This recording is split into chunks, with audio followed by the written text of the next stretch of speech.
Hi everyone.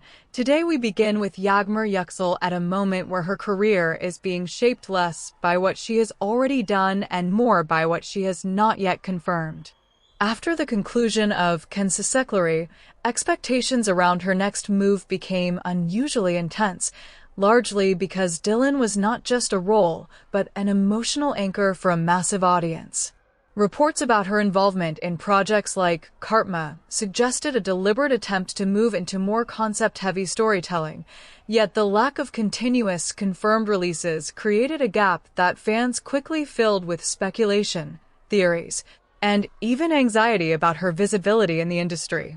In contrast, Baris' Baktas transition appeared more structured and externally validated, particularly through his involvement in Kudüs Fatihi, Selahattin Ayyubi, which placed him inside a production already recognized for its scale and ambition.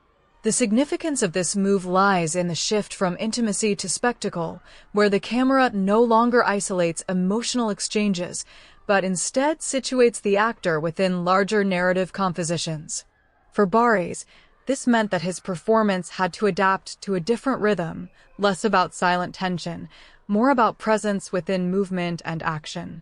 Going back to Yagmur, one of the most interesting aspects of her current position is how strongly her fan base continues to mobilize around her, even in the absence of constant new content.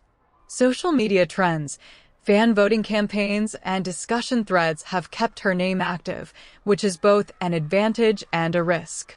It maintains visibility, but it also creates a constant expectation that every next project must justify the level of attention she receives, which can be difficult for any young actress transitioning out of a defining role.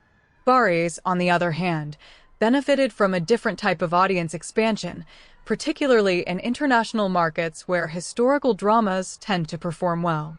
Reports of increased popularity in the Middle East indicate that his appeal was not limited to the Kensisekleri fan base, but extended into audiences that may not have followed his earlier work.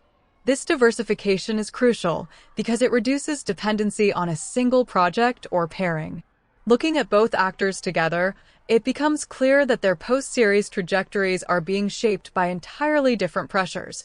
Yagmur is navigating expectation and scarcity, while Baris is navigating expansion and reinvention. And that leads us to a question that defines many careers at this stage. What is more dangerous, moving too slowly and risking being forgotten, or moving too quickly and losing the identity that made audiences care in the first place?